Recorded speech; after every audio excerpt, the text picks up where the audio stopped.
درود پڑھیں۔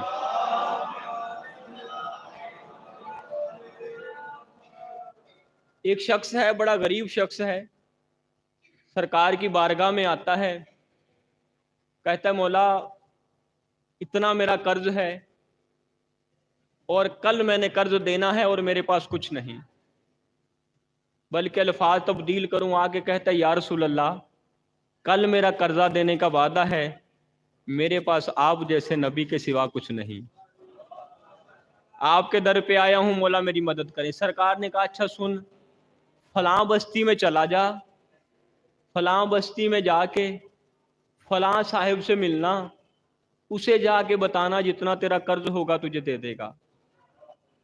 باہر گیا، تھوڑا آگے چلا، ہمارے عقیدے بھی تو ایسے ہیں، پھر واپس آیا، یا رسول اللہ آپ نے بستی بتا دی، بندہ بتا دیا، کوئی نام کوئی خاص ایڈریس نہیں بتایا، کہا اس علاقے میں چلے جانا، ان کو جا کے کہنا کہ میں نے اس شخص کے ملنا ہے کہ جو ایک دن میں 90,000 مرتبہ درود پڑھتا ہے۔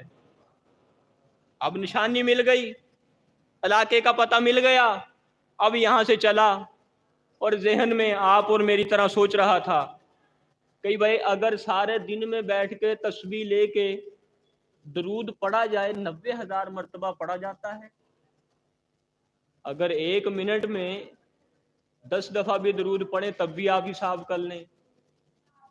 سوچتا گیا سارے راستے، اب اس نے سوچا ہوگا یار مصلی لگا کے بیٹھا ہوگا اور بس درود ہی پڑھتا ہوگا اور تو کوئی کام کرتا نہیں ہوگا، جیسے ہمارے ہاں پیر ہوتے ہیں بڑی تسبیحوں والے۔ چلا اس علاقے میں پہنچا، جا کے کہا جی ایک دن میں 90,000 مرتبہ درود پڑھنے والے سے ملنا ہے۔ کہا یہ گلی چلے جاؤ، تھوڑا آگے گیا، پھر وہی سوال، تھوڑا آگے گیا، سارے لوگ جانتے ہیں۔ اب مطمئن ہوا کہ درود پڑھنے والا بندہ تو ہے، پہلے سوچ رہا تھا نہ بندہ ہوگا نہ یہ پیسے ملیں گے، لیکن دل میں یہ خیال تھا کہ کہنے والا صادق اور امین ہے۔ اب پہنچا، بتایا گیا یہ گھر ہے، اس گھر میں جب جا کے دیکھا، اس کے ذہن میں تھا کوئی مصلی لگا کے بیٹھا ہوگا، لیکن وہ شخص معمول سے اپنا کام کر رہا ہے۔ اس کو آواز دی آ جاؤ سرکار نے تجھے بھیجا ہے، تیرے قرضے کے پیسے دینے ہیں۔ اس کے بتانے سے پہلے پیسے دے دیے، اس کی جو خاطر تبادلہ بنتی تھی وہ کی، سواری دی اور جاؤ۔ جب یہ آنے لگا نا، کہتا ہے یار ایک سوال ہے، اگر تو ناراض نہ ہو، جب سے میں آیا ہوں تو عام لوگوں کی طرح کام کر رہا ہے، تو یہ دن اور رات میں 90,000 مرتبہ درود کیسے پڑھتا ہے؟ کہا تو عجیب سوال کر دیا، تجھے یہ معلوم نہیں کہ جب سرکار ہمارے ہاں آئے تھے انہوں نے فرمایا تھا کہ جو شخص ایک دن میں صبح شام دوپہر 3 مرتبہ میرے اوپر درود بھیجے گا، میری آل کے اوپر درود بھیجے گا، خدا اسے ہر درود کا 9 دفعہ پڑھنے کا، یہ 9 دفعہ پڑھنے کا ثواب 1000 مرتبہ بڑھا دے گا۔ اب میں صبح شام دوپہر 3 دفعہ درود پڑھتا ہوں، ان 9 دفعہ درود پڑھنے کا ثواب 90,000 مرتبہ درود پڑھنے کے برابر ہے۔ گفتگو کر رہے تھے درود اور نماز، کہ نماز بہتر ہوگی تو اعمال بہتر ہوں گے۔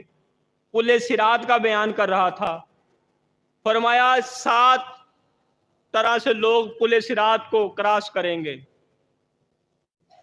یہاں پہ یہ نہیں ہے کہ جو ہمارے ہاں بیان کیا جاتا ہے کہ پل صراط سے ہم گزر جائیں گے، یہ حقیقت ہے، ہر علی والا پل صراط سے گزرے گا، کیونکہ گزرنا ہی علی والوں نے ہے۔ اب سرکار بتا رہے ہیں گزرنے والے کیسے ہوں گے، اعمال کے اوپر یہ چیز ڈیپینڈ کرتی ہے۔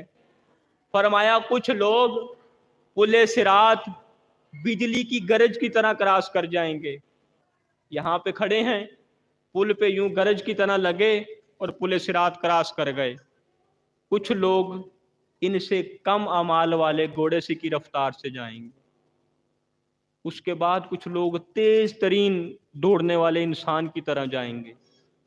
چوتھی قسم کے لوگ وہ ہیں کہ جو جیسے ایک عام انسان چلتا ہے اس طرح جائیں گے۔ پل صراط ہوگا جہنم کے اوپر، نیچے جہنم کی آگ بھڑک رہی ہوگی، اور